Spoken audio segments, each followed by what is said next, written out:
Dear learners and viewers, আপনাদের সবাইকে স্বাগত জানাই শিমুলিয়া এমপি কলেজ পরিবারের পক্ষ থেকে। পূর্বের যে ক্লাসগুলো আমরা আপলোড করেছি সেখানে আপনারা ব্যাপকভাবে শেয়ার করেছেন, লাইক করেছেন, সাবস্ক্রাইব করেছেন। এজন্য এই কলেজ পরিবার আপনাদের সবার কাছে কৃতজ্ঞতা বোধ জ্ঞাপন করছে। ডিয়ার লার্নার্স, আমি আজকে আপনাদের আলোচনা করতে যাচ্ছি সমাজবিজ্ঞান প্রথম পত্রের 10ম অধ্যায়ে, যার শিরোনাম বিচ্যুতিমূলক আচরণ এবং অপরাধ। আমরা পূর্বের ক্লাসে বিচ্যুতিমূলক আচরণ নিয়ে আলোচনা রেখেছি, আপনারা নিশ্চয়ই সেটি দেখেছেন। এবারে আমি আলোচনা করতে যাচ্ছি অপরাধ। আমি পাঠ শিরোনাম ঘোষণা করছি অপরাধ, অপরাধের বৈশিষ্ট্য এবং অপরাধের এই যে অপরাধ প্রবণতার নানামুখী কারণ। Dear learners, what is crime? Actually crime হলো, অপরাধ হলো আইন বা নীতিমালা। আমাদের প্রচলিত প্রত্যেকটি দেশে আইন আছে, নীতিমালা আছে। এই নীতিমালার বা আইনের যে লঙ্ঘন, সেটাই হচ্ছে অপরাধ।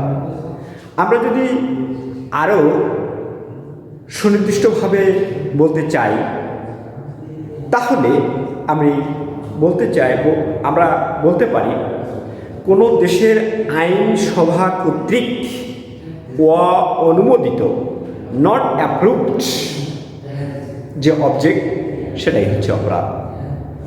আমি কি করব, what I do, what I not to do, এটা আমার সংবিধানে, আমার প্রচলিত দেশের যে আইন কাঠামো, এটা লিপিবদ্ধ আছে। এখন আমি যদি তার বিপরীত কাজটি করি, তাহলে আমার এই কাজটি অপরাধ বলে পরিগণিত হবে। ডিয়ার লার্নার্স, সমাজ বিজ্ঞানের দৃষ্টিতে কোনো কিছু ক্ষতিকর, সমাজের জন্য ক্ষতিকর, that is harmful to the society, which is harmful to the society, এরকম কোনো অবজেক্ট বা এরকম যদি কাজ আমরা করি, তাহলে সেটি অপরাধ বলে পরিগণিত হবে। এটা সমাজবিজ্ঞানের দৃষ্টিতে যে কোনো দেশের, কোনো সুশৃঙ্খল দেশে যদি হত্যা, চুরি, ডাকাতি, রাহাজানি, দাঙ্গা, সম্পত্তি গ্রাস, ধর্ষণ ইত্যাদি ইত্যাদি কর্মকাণ্ড অপরাধ বলে পরিগণিত হয়। কেননা এটি আমাদের সংবিধানের, এটি আমাদের দেশের পরিচালিত আইন, আমাদের রীতিনীতির পরিপন্থী। ডিয়ার লার্নার্স, আমরা দেশের আইন অনুসারে যে কাজ করা যাবে না, বা দেশের আইন অনুসারে যে কাজটি আমরা করতে পারবো না, সেই কাজটি যদি আমরা করে ফেলি, তাহলে সেটি অপরাধ বলে পরিগণিত হবে। ডিয়ার লার্নার্স, আমরা বিভিন্ন সমাজতাত্ত্বিক বা অপরাধ বিজ্ঞানীরা বিভিন্নভাবে এর সংজ্ঞা প্রদান করেছেন। বিভিন্ন সংজ্ঞা বিভিন্ন অ্যাঙ্গেল থেকে তারা প্রদান করেছেন। আমরা এরকম কয়েকটি সংজ্ঞা পর্যালোচনা করব। প্রথমে আমি অপরাধ বিজ্ঞানী E.H. সাদারল্যান্ড, আপনারা সাদারল্যান্ডের নাম শুনেছেন, তিনি বলতে চাচ্ছেন, ইনি আমেরিকান সমাজবিজ্ঞানী। তিনি বলছেন যে আইন বিরোধী সব কর্মকাণ্ডই, আইন বিরোধী সমস্ত কর্মকাণ্ডই হচ্ছে অপরাধ। আমি আবারও বলছি যে প্রচলিত যে আইন আছে দেশে যে বিদ্যমান রীতিনীতি আছে, সেই রীতিনীতি বা আইন বিরোধী সমস্ত কর্মকাণ্ড আমরা অপরাধ হিসেবে পরিগণিত করতে পারি। রবার্টসন একজন সমাজবিজ্ঞানী, তিনি তার সোশিওলজি নামক গ্রন্থে অপরাধের সংজ্ঞা নির্ধারণ করেছেন। আপনারা কিন্তু তার রবার্টসনের সংজ্ঞাটি একটু মনোযোগ দিয়ে শুনবেন। তিনি বলছেন, মানে অনেকটা সুনির্দিষ্ট করে তিনি বলেছেন যে অপরাধ হচ্ছে এমন একটি কাজ যা আইনের মাধ্যমে কোনো রাজনৈতিক কর্তৃপক্ষ নিষিদ্ধ ঘোষণা করে। অত্যন্ত মূল্যবান কথা বলেছেন যে দেশের আইনসভার মাধ্যমে কোনো একটি রাজনৈতিক দল, কেননা আপনারা জানেন যে সরকার গঠন করে বিভিন্ন সময়ে বিভিন্ন রাজনৈতিক দল, যে দল ক্ষমতায় যায় সেই দল তাদের আইনসভার মাধ্যমে তাদের নির্বাচিত এমপি মন্ত্রীদের সমন্বয়ে গঠিত যে আইনসভা, সেই আইনসভার মাধ্যমে কোনো কর্মকাণ্ড যদি নিষিদ্ধ ঘোষণা করে তাহলে সেটিকে অপরাধ হিসেবে আমরা পরিগণিত করতে পারি। ডিয়ার লার্নার্স, স্টিফেন তিনি বলছেন যে অপরাধ হচ্ছে সেসব কাজ করা বা না করা যার জন্য আইন শাস্তির বিধান করে। অত্যন্ত গুরুত্বপূর্ণ একটা সংজ্ঞা দিয়েছেন স্টিফেন। তিনি বলছেন যে কোনো কাজ করা না করা, অনেক সময় আপনার কোনো কাজ যদি না করেন তাহলে সেটাও অপরাধ হিসেবে পরিগণিত হতে পারে। তাহলে আমরা এই সংজ্ঞাগুলো, সাদারল্যান্ডের সংজ্ঞা দেখলাম, রবার্টসনের সংজ্ঞা দেখলাম, আমরা স্টিফেনের সংজ্ঞা দেখলাম। আবার এই যে তাদের সংজ্ঞার যে মূল সুর, এই সংজ্ঞার মূল সুর হচ্ছে কোনো একটি দেশের রীতিনীতি, আইন এবং তাদের দেশের সরকার কর্তৃক, আইনসভা কর্তৃক যদি কোনো কর্মকাণ্ড নিষিদ্ধ হয় আর আমরা যদি সেই কর্মকাণ্ডটি করি তাহলে সেটা অপরাধ হিসেবে পরিগণিত হবে। ডিয়ার লার্নার্স,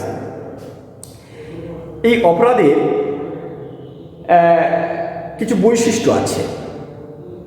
আমরা প্রথমত অপরাধ যদি করতে হয় তাহলে তার একটি ইচ্ছা, ইন্টেনশন থাকতে হবে।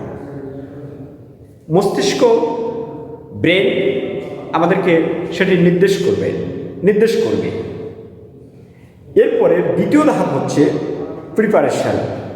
The first phase of the crime, intention, and the next phase is preparation. অপরাধের জন্য আমাদের একটা প্রস্তুতি থাকতে হবে, অর্থাৎ আমাদের মস্তিষ্ক একটা ইচ্ছা পোষণ করলো, সেই ইচ্ছা পোষণ করার পরে আমরা সেই মাফিক একটি প্রস্তুতি আয়োজন করলাম। অপরাধের মধ্যে এগুলো থাকে, এটা হচ্ছে অপরাধের স্তর। ডিয়ার লার্নার্স, সর্বশেষ ইফোর্ট অফ ক্রাইম। আমরা বলেছি যে প্রথমে ইন্টেনশন থাকবে, তারপরে সেই ইন্টেনশন মাফিক প্রিপারেশান থাকবে, আর প্রিপারেশনের পরে সেটা করার একটা প্রচেষ্টা। এই অপরাধের তিনটি স্তর, first phase, second phase and third phase of the crime. Dear learners, আমরা এবারে আলোচনা করতে চাই যে অপরাধের বৈশিষ্ট্য। ডিয়ার লার্নার্স, আপনারা আমি আগে অপরাধের সংজ্ঞা এবং অপরাধের যে স্তর সেটা নিয়ে কথা বলেছি।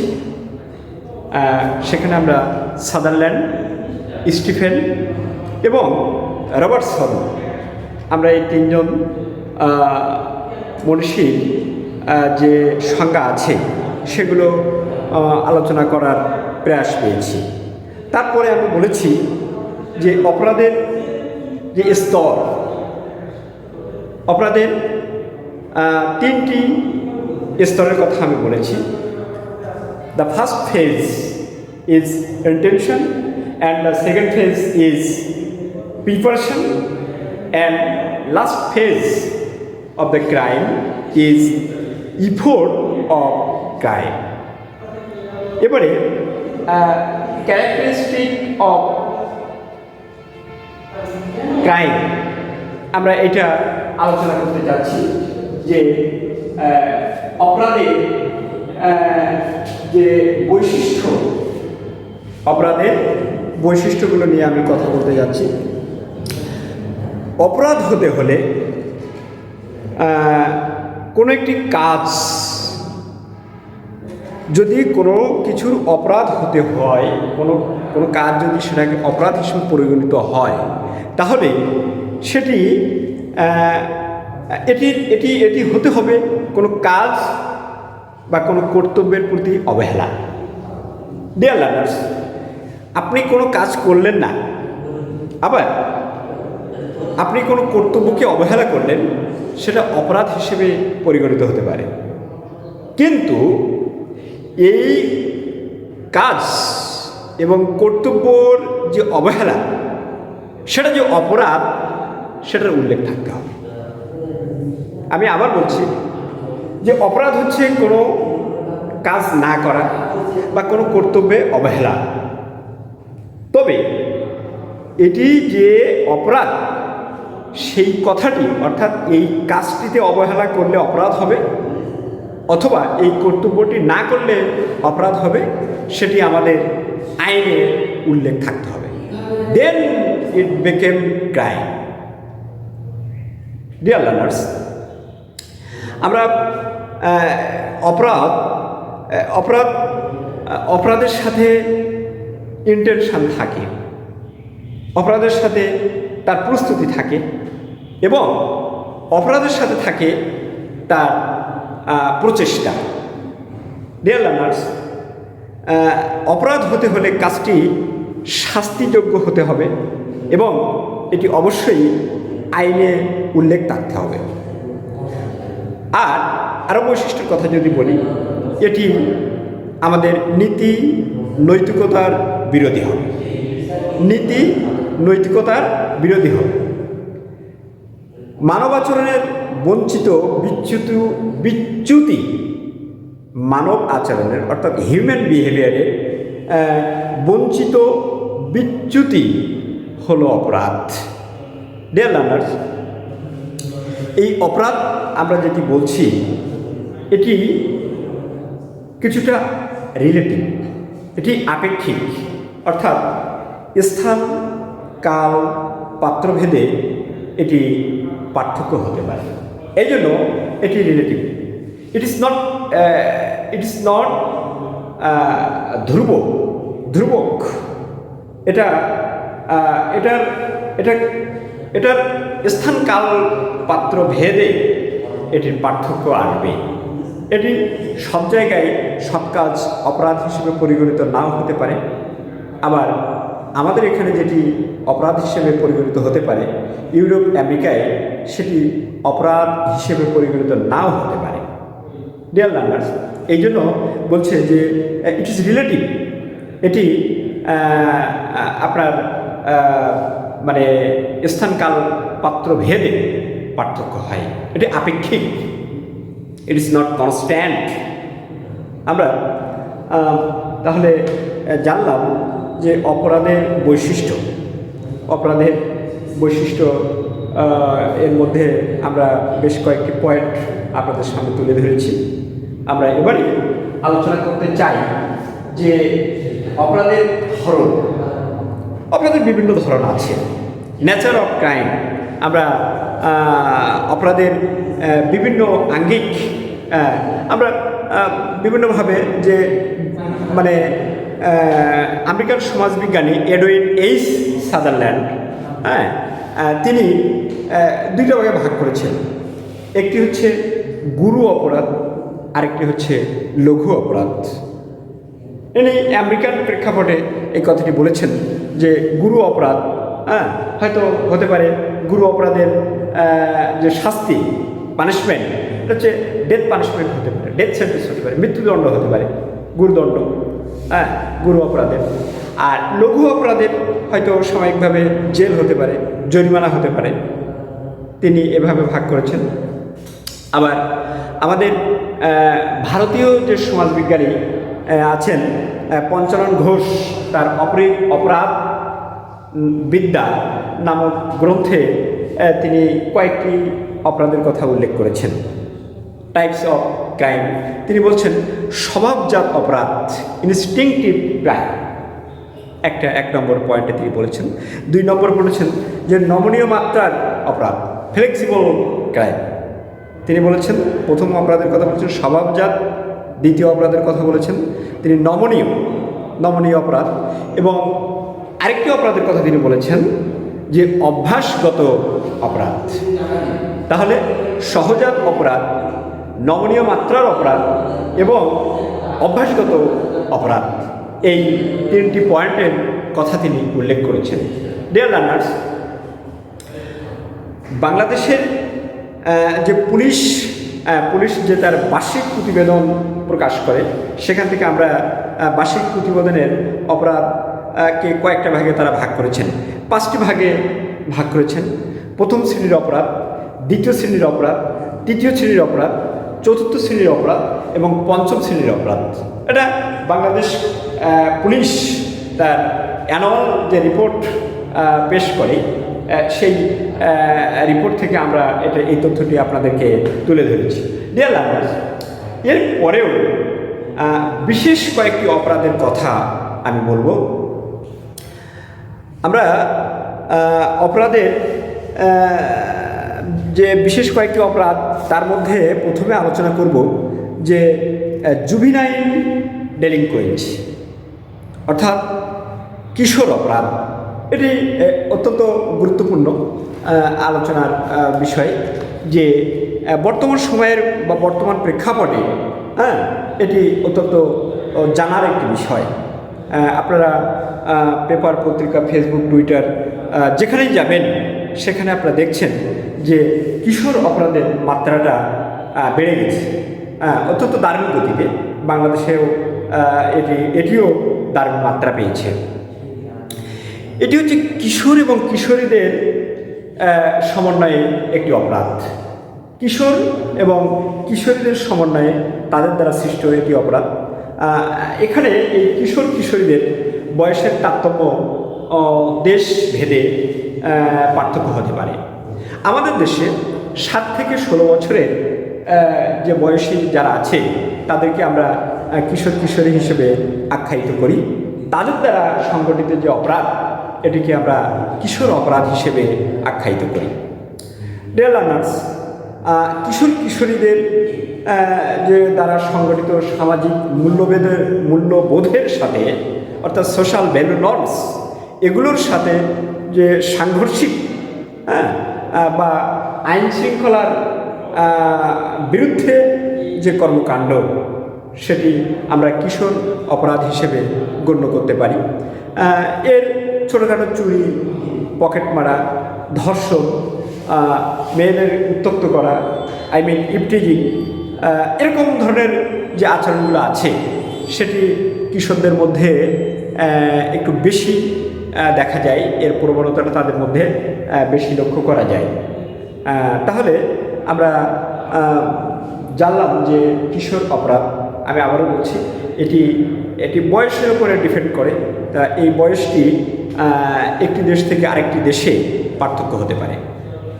ডিয়ার লার্নার্স, আমরা এবার আরও একটি অপরাধের কথা উল্লেখ করতে চাই, ক্রাইম উইদাউট ভিকটিমস, অর্থাৎ ক্ষতিগ্রস্ত বা শিকারবিহীন অপরাধ।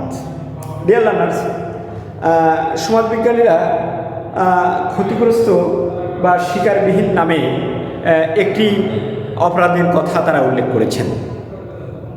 আমরা এখানে দেখতে পাই যে এই ধরনের অপরাধ করার ফলে এটি অন্যের উপরে, যদি আমি এই ধরনের অপরাধ করি তাহলে আমি ভিন্ন, অন্যের উপরে এর প্রভাবটি সুস্পষ্ট নয়।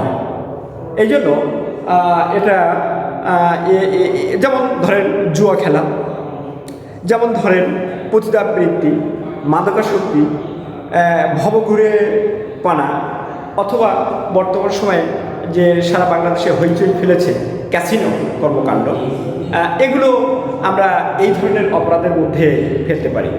ডিয়ার লার্নার্স, এই ধরনের অপরাধের বিরুদ্ধে কমপ্লেন কেউ করে না সহজে, যার ফলে এটি ডিটেক্ট করতে খুব সমস্যা হয় এবং এটি আইনের আওতায় আনতে কষ্টসাধ্য একটি ব্যাপার। এটি জটিল, তবে এটি অসম্ভব নয়।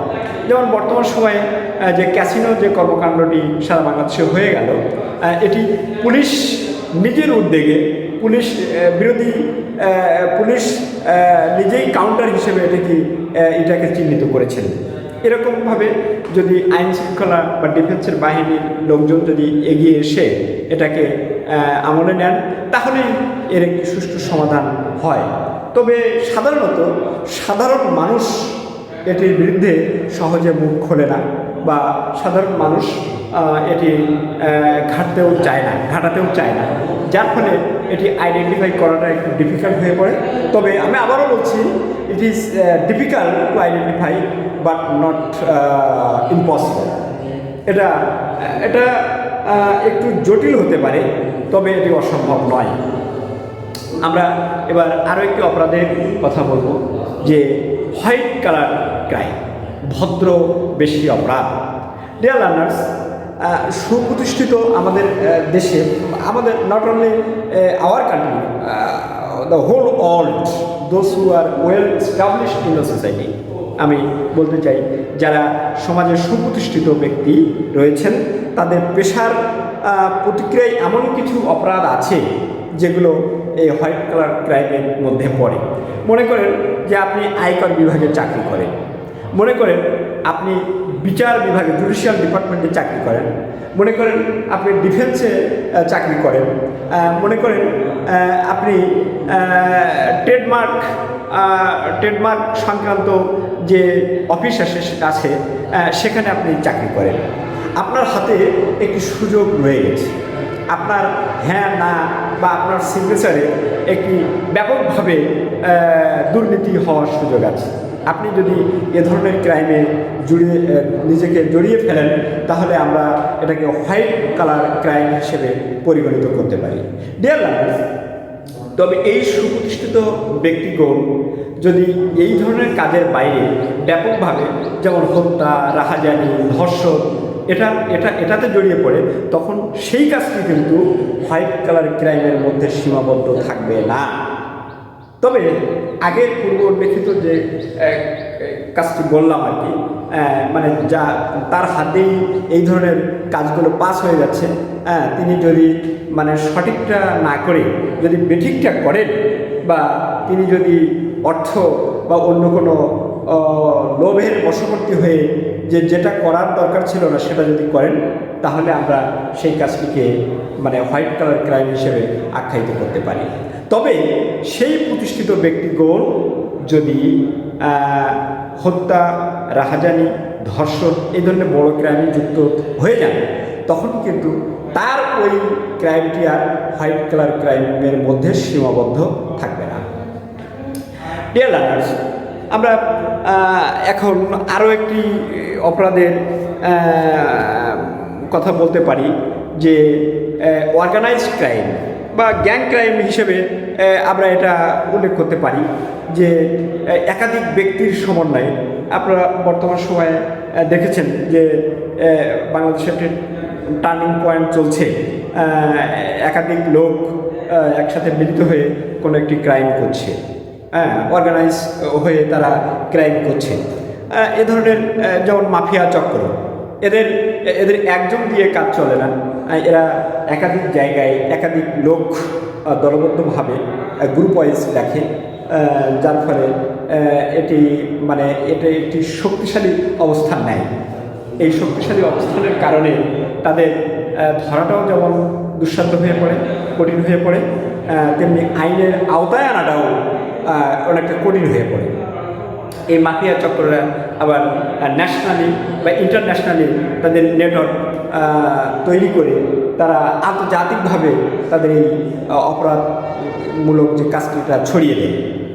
ডিয়ার লার্নার্স, আমরা অনেকগুলো মানে অপরাধের যে ধরন বা অপরাধের যে টাইপস, এটা আমরা আলোচনা করলাম যে নেচার অথবা আমরা টাইপস যেটাই বলি না কেন, যে এখানে আমরা প্রথমে বলেছি যে কিশোর অপরাধ, জুবিনাইল ডিলিনকুয়েন্সি, ক্ষতিগ্রস্ত বা শিকারবিহীন অপরাধ এর কথা আলোচনা করেছি, হোয়াইট কালার ক্রাইম এটার কথা আলোচনা করেছি, অর্গানাইজড ক্রাইম সংঘবদ্ধ অপরাধ এটার কথাও আলোচনা করেছি। এরপরেও আমরা বাংলাদেশ পুলিশ তাদের যে বার্ষিক রিপোর্টে যে কথাটি বলেছেন যে 5টি ভাগে ভাগ করেছেন সেটিও আলোচনা করেছেন। আমাদের পার্শ্ববর্তী দেশ ভারতের প্রখ্যাত সমাজবিজ্ঞানী পঞ্চানন বিশ্বাস তার অপরাধবিদ্যায় কয়েকটি অপরাধের কথা বলেছেন, আমরা সেটাও আলোচনা করেছি। সাদারল্যান্ড তিনিও গুরু অপরাধ, লঘু অপরাধের কথা উল্লেখ করেছেন, আমরা সেটাও আলোচনা করেছি। এবার আমরা যেতে চাই যে অপরাধের যে কারণ, কজেস অফ ক্রাইম। একজন মানুষ সমাজে জন্মগ্রহণ করে, কিন্তু জন্মগ্রহণ করার পূর্বে তিনি যে চোর, ডাকাত বা অপরাধী ছিলেন এটা তো আর বলা যায় না। আসলে পৃথিবীতে জন্মগ্রহণ আফটার বার্থ, পৃথিবীতে জন্মগ্রহণ করার পরে তিনি he or she may regard as, তিনি অপরাধী হিসেবে বা তিনি অন্য কোনো টাইটেলে পরিচিত হতে পারেন। তাহলে আমরা এটা ধরে নিতে পারি যে আমাদের যে সমাজ ব্যবস্থা, আমাদের যে সোশ্যাল সিস্টেম, এটাই হচ্ছে মানুষ ভালো হওয়ার মূল চালিকা শক্তি বা মূল মন্ত্র। আবার আমাদের এই সমাজ ব্যবস্থাই তাকে খারাপ করার মূল চালিকা শক্তি বা মূল মন্ত্র। অর্থাৎ ব্যক্তি নয়, ব্যক্তিকে আমরা যেভাবে মোটিভেট করি, ব্যক্তিকে আমরা যেভাবে ড্রাইভ করি, ব্যক্তি জাস্ট সেভাবেই রূপান্তরিত হতে থাকে। ডিয়ার লার্নার্স, আমরা মানে প্রথমে বলতে চাই যে ল্যাম্ব্রোসো অপরাধ বিজ্ঞানের জনক বলা যেতে পারে, মানে জৈবিক মতবাদ, লম্ব্রোসোর যে জৈবিক মতবাদ, লম্ব্রোসো তিনি বলেছেন যে মানুষের ভিতরে যে থাকে, যে ইনস্টিংক্ট থাকে, এই যে জৈবিক যে বিষয়টা থাকে, এই জৈবিক বিষয়ের কারণে অনেক সময় না, তিনি ডেফিনেটলি বলেছেন যে যেমন মনে করেন যে কেউ অধিকতর লম্বা হতে পারে বা কেউ অধিকতর খাটো হতে পারে, আবার কেউ শারীরিকভাবে দুর্বল হতে পারে, আবার কেউ শারীরিকভাবে স্ট্রং হতে পারে। তিনি এটার উপরে বেসিস করে বলেছেন যে আবার তিনি বলেছেন যে ডিফেক্টিভ যে অর্গ্যান, কারো চোখের বা কারো হাতের বা কেউ এ ধরনের যে বিকলাঙ্গ বা কেউ মস্তিষ্ক বিকৃতি, এ ধরনের বিকলাঙ্গতা থাকলে তার অপরাধ করার প্রবণতাটা বেশি থাকে। লম্ব্রোসো এই মতবাদ অনুযায়ী আমরা বলতে পারি যে ডিফেক্টিভ যে বিষয়গুলো থাকে মানুষের শরীরে, যে বিকলাঙ্গতা, তারপরে অতিরোগ ভোগের কারণে মস্তিষ্ক বিকৃতি, তারপরে ফিজিক্যাল স্ট্রেংথ অথবা উইকনেস, এগুলো কিন্তু অপরাধ প্রবণতার একটি উৎস হিসেবে কাজ করে। ডিয়ার লার্নার্স, আমরা এবারে আলোচনা করতে চাই যে ফ্রয়েডের মনস্তাত্ত্বিক মতবাদ। আপনারা জানেন যে ফ্রয়েডের যে সাইকো অ্যানালাইসিস, তিনি সেখানে বলেছেন death instinct and life instinct. একটা হচ্ছে জীবন প্রবৃত্তি, লাইফ ইনস্টিংক্ট, আর অন্যটির কথা তিনি বলেছেন যে ডেথ ইনস্টিংক্ট। ডিয়ার লার্নার্স, আমরা এই ডেথ লাইফ ইনস্টিংক্টের কারণে মানুষের ভিতরে মানে তিনি তিনটি স্টেজের কথা বলেছেন: ইট, ইগো, সুপার ইগো। ইট, ইগো, সুপার ইগো।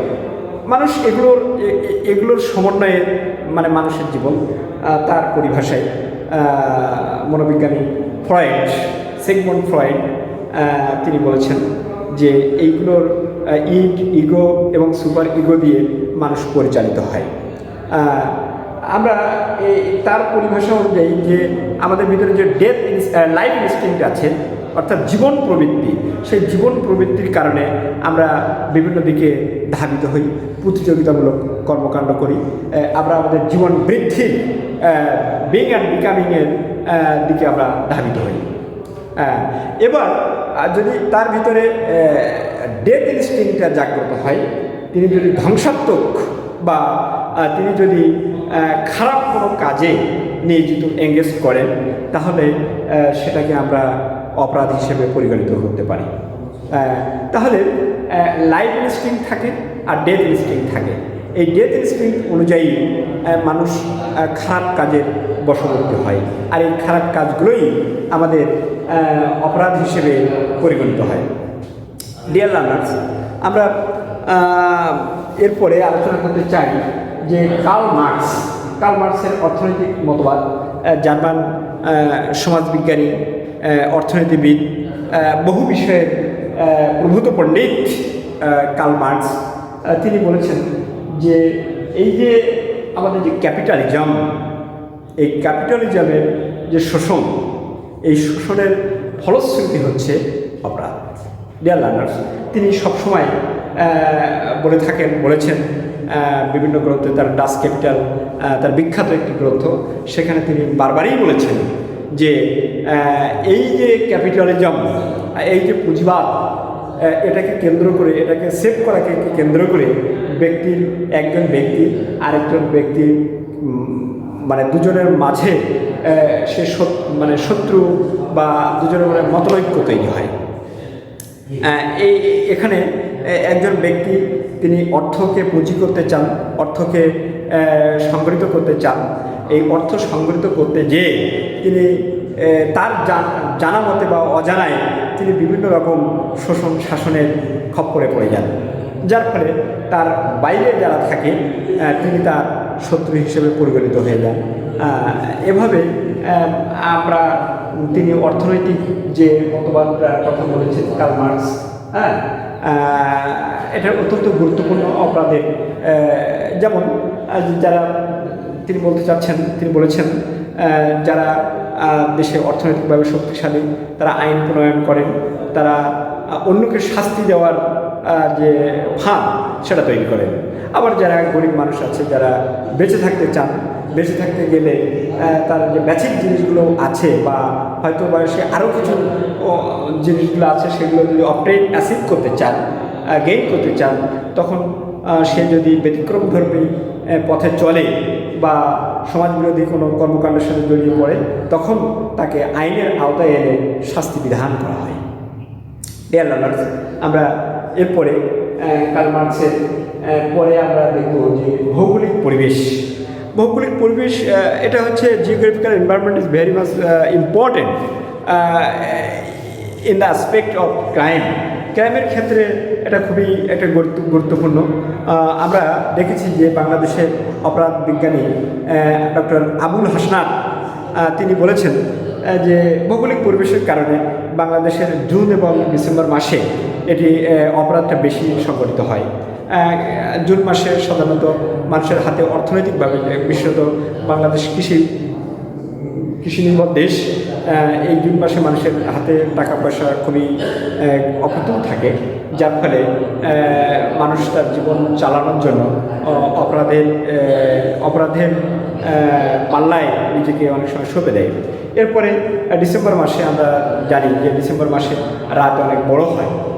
রাত বড় হওয়ার কারণে এটা ন্যাচারালি কোনো যারা অপরাধ করে, যারা মানে ব্যতিক্রমধর্মী আচরণ করেন বা অন্য ক্ষতি করার ইসে থাকেন, তাদের জন্য একটি সাপোর্ট হয়ে যায় রাতটা দীর্ঘ হওয়ার কারণে। যার ফলে এই মাসগুলোতে আমাদের বাংলাদেশের প্রেক্ষাপটে অপরাধের প্রবণতাটা বেড়ে যায়। ডিয়ার লার্নার্স, আমরা এবার আলোচনা করতে চাই যে দৈহিক ও মানসিক প্রকৃতি। এটা আমরা আগেও বলেছি যে এই দৈহিক এবং মানসিক যে প্রকৃতি, কেউ হয়তো দেখা যাচ্ছে যে শারীরিকভাবে দুর্বল, আবার কেউ হয়তো শারীরিকভাবে ব্যাপক শক্তিশালী, আবার কেউ হয়তো ডিফেক্টিভ একটু অঙ্গ আছে বা ডিফেক্টিভ শারীরিক সঞ্চালনা আছে। তাদের দ্বারাই যারা ব্যতিক্রমধর্মী চেহারার অধিকারী বা ব্যতিক্রমধর্মী শরীরের অধিকারী, তাদের দ্বারা অপরাধ প্রবণতার মাত্রাটা ঝুঁকি থাকে। ডিয়ার লার্নার্স, এবার আমরা বংশগতি heredity, crime nature of heredity, এটা নিয়ে আলোচনা করতে চাই। বংশগত প্রকৃতি, এই অপরাধের সাথে বংশগত প্রকৃতি এটি যুক্ত কিনা, এটা সমাজবিজ্ঞানীদের মধ্যে মতভেদ আছে। অনেকেই এটা বলতে চান, আবার অনেকেই এটা নিছক কল্পনা এরকমও বলতে চান। তবে আমরা জানি যে আমাদের শরীরের ভিতরে যে জিন আছে, RNA DNA আছে, এটার মাধ্যম দিয়ে আমার বৈশিষ্ট্যটি আমার নবপ্রজন্মের কাছে রেখে যাই। এ কারণে দেখা যায় যে আমার ভিতরে যদি কোনো ভালো কিছু থাকে বা আমার মস্তিষ্ক যদি উর্বর থাকে, তাহলে আমার সন্তানের মস্তিষ্কটি উর্বর হওয়ার সম্ভাবনাটা থেকে যায়। অন্তত মেন্ডেল এর সূত্র অনুযায়ী, বংশগতির সূত্র অনুযায়ী, হেরিডিটি, ন্যাচার অফ হেরিডিটি, এটা অনুযায়ী সেটাই বর্তায়। তো ভালো কিছু যদি আমার নবপ্রজন্মের কাছে যাওয়া সম্ভব, তাহলে আমার ভিতরে যে খারাপ ইনস্টিংক্ট আছে, সেই খারাপ ইনস্টিংক্টটিও আমার নবপ্রজন্মের ভিতরে বর্তানোর সুযোগও থেকে যায়। যদিও এটা নিয়ে সমাজবিজ্ঞানীদের মধ্যে মতবিরোধ আছে। ডিয়ার লার্নার্স, আমরা ইকোনমিক আরেকটি কথা বলতে চাই, যেটি কার্ল মার্কস বলেছেন। আমরা অর্থনৈতিক এই মতবাদ, অর্থনৈতিক দিকটা মানুষের অপরাধ প্রবণতার জন্য একটি গুরুত্বপূর্ণ ফ্যাক্টর। একদল মানুষের হাতে, আপনারা দেখেছেন যে বিশ্বের একদল মানুষের কাছে ব্যাপক পরিমাণে সহায়ক সম্পত্তি, আর বিশাল পরিমাণ মানুষ যারা সাধারণভাবে নিজেদের অন্নসংস্থান করতে হিমশিম খেয়ে যান। এই যাদের ভিতরে ব্যাপক সম্পত্তি আছে, তারাও অনেক সময় আরও মোর ওয়ান্ট, আরও চাই, এরকম একটি প্রবণতা দেখা যায়। যার ফলে তারা বিভিন্নভাবে ইনফ্লুয়েন্স করে বিভিন্ন রাষ্ট্রকে হতে পারে, বিভিন্ন যে অর্গানাইজেশন আছে সেগুলো হতে পারে। এখান থেকে তাদের মধ্যেও একটি অপরাধ প্রবণতার সুযোগ থাকে। আর যারা এর বাইরে আছে, অর্থাৎ দোজ হু আর পুয়ার পিপুল, এই সাধারণ যারা গরিব মানুষ, জীবনকে চালানোর জন্য, জীবনের কে এগিয়ে নিয়ে যাওয়ার জন্য অনেক সময় তারা অপরাধের যে কালো চ্যাপ্টার, সেখানে নিজেকে নিয়োজিত করতে পারে। ডিয়ার লার্নার্স, আমরা এবারে আলোচনা করতে চাই যে অপরাধের সামাজিক কারণ। এটা অত্যন্ত, আমরা এতক্ষণ বিভিন্ন অ্যাঙ্গেল থেকে আলোচনা করেছি। এবার যে সামাজিক কারণ, সেটি নিয়ে আপনাদেরকে বলতে চাই। পারিবারিক পরিবেশ। ডিয়ার লার্নার্স, আমরা যা কিছু শিখি তার 80% আমাদের বাড়ির বা পারিবারিক পরিবেশ আমাদেরকে কমপ্লিট করে দেয়। অর্থাৎ পারিবারিক পরিবেশটি যদি ভালো হয়, তাহলে সেই শিশুটি ভালো পথে যাবে, এটা নিশ্চিত। আর যদি পারিবারিক পরিবেশটি খারাপ হয়ে যায়, পারিবারিক পরিবেশটি যদি তার প্রতিকূল হয়ে যায়, তাহলে সেই বাচ্চাটি বা সেই শিশুটি বা সেই মানুষটি ব্যতিক্রমী আচরণ করবে। এটাই স্বাভাবিক নয় কি? ডিয়ার লার্নার্স, এই কারণে একজন সুস্থ সুন্দর পারিবারিক পরিবেশ যেমন একটি সুস্থ সুন্দর মানুষের জন্ম দেয়, তেমনি অসুস্থ বা অসুন্দর পারিবারিক পরিবেশ কিন্তু একটি মানুষকে খারাপ বা অপরাধের দিকে নিয়ে যায় অবলীলায়। ডিয়ার লার্নার্স, আমরা এবার পরবর্তী মানে এখানে সামাজিক কাজের মধ্যে আমরা আরেকটি কথা বলতে চাই যে খেলাধুলা আর পরিবেশ। এখানে আমরা জানি যে মানে যারা খেলাধুলা করে বা খেলাধুলার মাধ্যমে সময় কাটায় তারা তাদের মনটি সুস্থ থাকে, সুস্থ দেহে সুস্থ মন বিরাজ করে। বর্তমান সময়ে আপনারা দেখবেন যে এই খেলাধুলার পরিবেশ, আমি বাংলাদেশের প্রেক্ষাপটে বলছি যে এই খেলাধুলার পরিবেশটি সংকুচিত হয়ে আসছে। হ্যাঁ, আমরা টিভি, পেপার, পত্রিকা, ফেসবুক, টুইটার লাইক এরকম আরও অনেক যন্ত্রাংশের প্রতি ধাবিত হয়ে গেছি। আমাদের দেখা যাচ্ছে যে আগে যারা ছিলেন তারা মানে বিকাল থেকে সন্ধ্যা পর্যন্ত খেলাধুলা করে অর্থাৎ তাদের মনটা ওইরকম একটা বিশাল ভাবে তারা গড়ে তুলেছে। কিন্তু আমরা আজকে we are confined in a room, আমরা একটু রুমে বন্দি, আমাদের মাথার ভিতরে বিভিন্ন দুষ্টু চক্র খেলা করে। আমাদের এই মস্তিষ্ক মানে যথাযথ কাল্টিভেট না হওয়ার কারণে, যথাযথ চর্চা না হওয়ার কারণে মানুষ ভালো থেকে খারাপ কাজের প্রবণতাটা বেশি লক্ষ্য করা যায়। এই জন্য মানে খেলাধুলা আমাদের শরীর বা আমাদের মনকে গঠন করতে ব্যাপক একটি ভূমিকা রাখে। আমরা এরপরে আলোচনা করতে চাই যে শিক্ষা প্রতিষ্ঠান। শিক্ষা প্রতিষ্ঠানে আপনারা জানেন যে education is the backbone of a nation. No nation can prosper without education. তবে সেই শিক্ষাটি যদি ত্রুটিপূর্ণ হয়ে থাকে, যদি সেই শিক্ষা ব্যবস্থার সিলেবাসটি যদি ত্রুটিপূর্ণ হয়ে থাকে বা শিক্ষার কাঠামোটি যদি ত্রুটিপূর্ণ হয়ে থাকে, তাহলে এর মাধ্যমে যে যারা বড় হবে, বেড়ে উঠবে, তাহলে তাদের কাছ থেকে আমরা কিন্তু ভালো কিছু আশা করতে পারি না। আমরা এই জন্য আমাদের শিক্ষা প্রতিষ্ঠানগুলো বা আমাদের শিক্ষা ব্যবস্থাটি বা আমাদের এটি যথাযোগ্য হতে হবে, সময় উপযোগী হতে হবে, যেটি আমাদের সবার চাহিদা পূরণ করতে পারে। আর তা না হলে এখান থেকে নেগেটিভ রেজাল্টটা আসবেই আসবে। ডিয়ার লার্নার্স, আমরা এবার আলোচনা করতে চাই যে সামাজিক রীতিনীতি। ঠিক আমি আগের যে কথা বলেছি, ঠিক আমাদের যদি ঠিক এমনভাবে যদি সামাজিক রীতিনীতিটা যদি আমাদের অনুকূল না থাকে, সামাজিক রীতিনীতি যদি কনফ্লিক্টিভ থাকে, সামাজিক রীতিনীতি যদি কনফিউজিং থাকে, তাহলে তার মাধ্যমে বেড়ে ওঠা শিশু, তার মাধ্যমে বেড়ে ওঠা মানুষ কিন্তু সে অলরাউন্ডার হবে না, সে কিন্তু মানবতাবাদী হবে না। তাহলে তার ভিতরে কিন্তু বিকার দেখা দেবে, সে ব্যতিক্রমী হয়ে বড় হবে, যার ফলে তিনি বা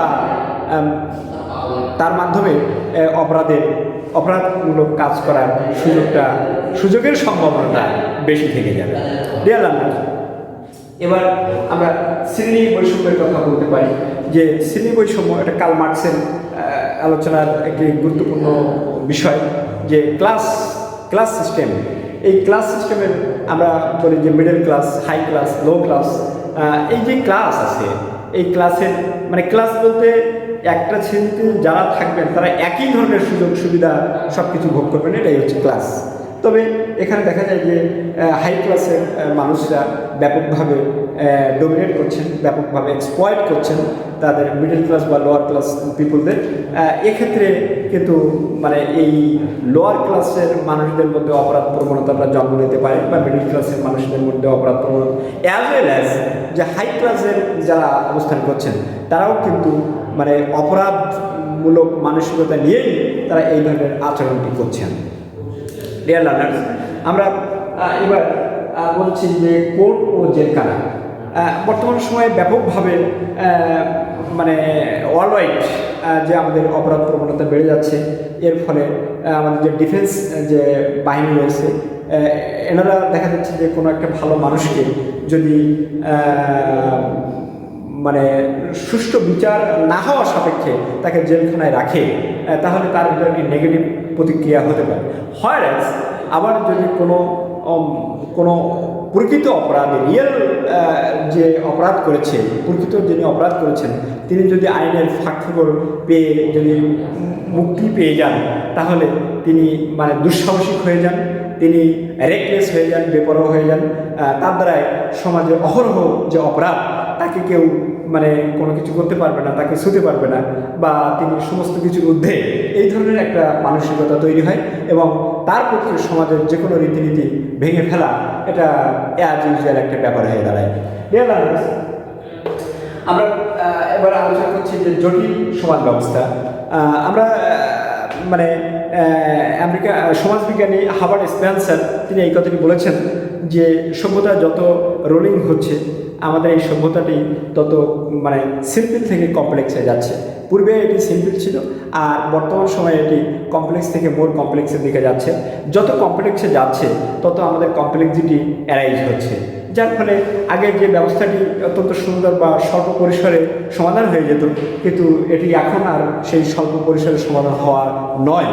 তাহলে আমাদের এই জটিল ব্যবস্থার কারণে আমরা নিজের অজান্তেই অপরাধের সোপানে পা রেখে দিচ্ছি। ডিয়ার লার্নার্স, আমরা আজকে এই আলোচনার এখানে ইতি টানতে চাই। আজকে আলোচনা করেছি অপরাধের বৈশিষ্ট্য, অপরাধের ধরন এবং অপরাধের যে বিভিন্ন কারণ থাকে সেগুলো নিয়ে।